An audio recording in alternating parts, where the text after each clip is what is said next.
Coran rapporte avec précision la vie du prophète Moïse.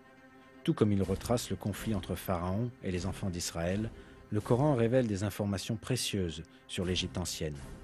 La signification de nombre de ces faits historiques a attiré seulement récemment l'attention des érudits de ce monde. Si l'on considère ces points en faisant appel à notre raison, il devient très vite évident que le Coran et la fontaine d'informations qu'il contient ont été révélés par la sagesse de Dieu, car il correspond aux découvertes scientifiques, historiques et technologiques contemporaines. L'un des personnages dont le nom est mentionné dans le Coran, dans le contexte de Pharaon, est Haman. Il est mentionné en 6 endroits différents du Coran, qui nous informent que c'était l'un des plus proches alliés de Pharaon. Curieusement, le nom de Haman n'est jamais mentionné dans les chapitres de la Torah, se rapportant à la vie du prophète Moïse. Cette information dans le Coran est en accord avec les découvertes archéologiques faites des siècles plus tard. Jusqu'au XVIIIe siècle, les écritures et les inscriptions de l'Égypte antique ne pouvaient être décryptées. La langue de l'Égypte antique utilisait des symboles et non des mots, les hiéroglyphes, qui étaient oubliés il y a des siècles. Le mystère de ces hiéroglyphes égyptiens antiques fut levé en 1799, grâce à la découverte d'une tablette appelée la pierre de Rosette, datée de 196 avant Jésus-Christ. Avec le décodage des hiéroglyphes, une partie importante de la connaissance a été révélée.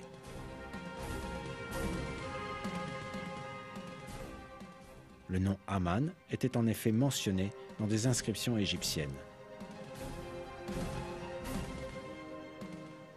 Cette même inscription indiquait aussi la relation très étroite qui existait entre Haman et Pharaon.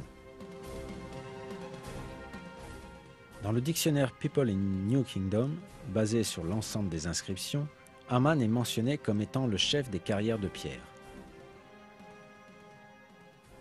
Le verset coranique, décrivant l'événement relatif à la demande faite par Pharaon à Haman de construire une tour, est en conformité parfaite avec cette découverte archéologique.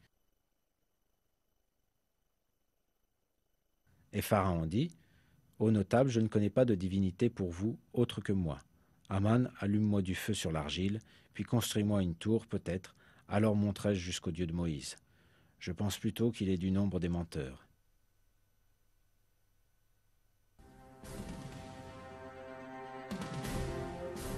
La découverte du nom Haman dans les écrits égyptiens antiques a encore une fois confirmé la nature infaillible du Coran, la parole de Dieu.